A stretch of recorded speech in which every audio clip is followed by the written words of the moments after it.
I do. I had a couple of first days on it.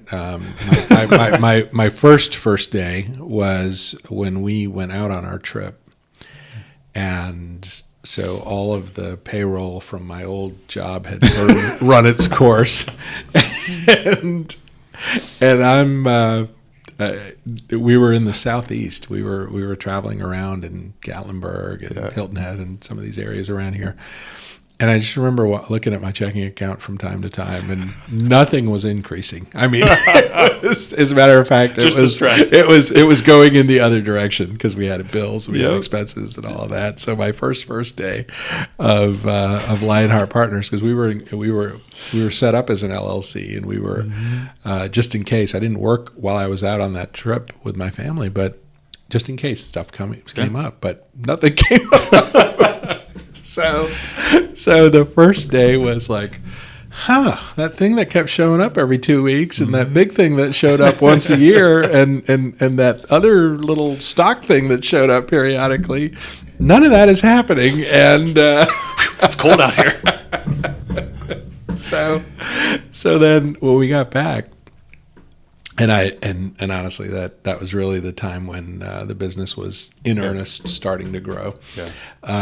There were some first days on that too, because you're effectively going from a salaried W-2 environment to effectively being in a 100% straight commission environment, because you eat what you kill when you're an independent, and when you're a small business owner, or even a business owner for that matter, other bills have to get paid before you. So there was definitely a gulp and a pucker factor on that, and at the same time, there was early on.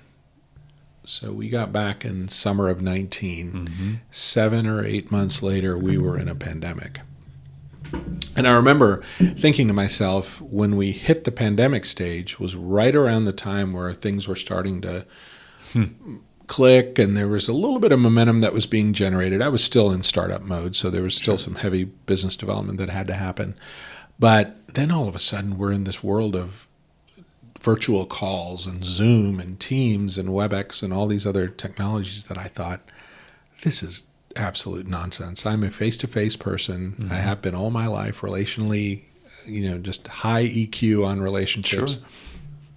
This is not going to last. This is going to be a fad. This is going to be a flash in the pan. Well, years into it, and it was great that it started that way. And actually, in hindsight, I'm grateful that it did, because it allowed me to rip the Band-Aid off my own predispositions about what I thought Zoom was or wasn't, or that. And the whole world had to turn, and we didn't have a choice but to adopt technology like that.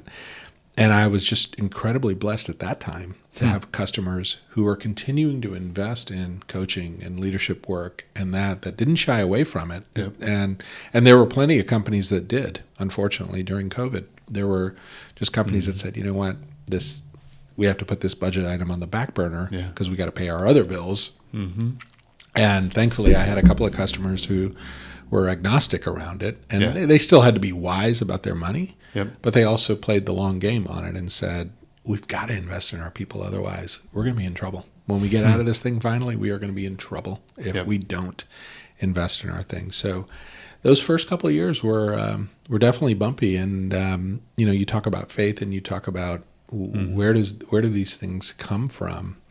God knew that I was going to be a worrier about money, and He took that away from me completely. And that wasn't, He all His nudge was for me was to show up and do my part.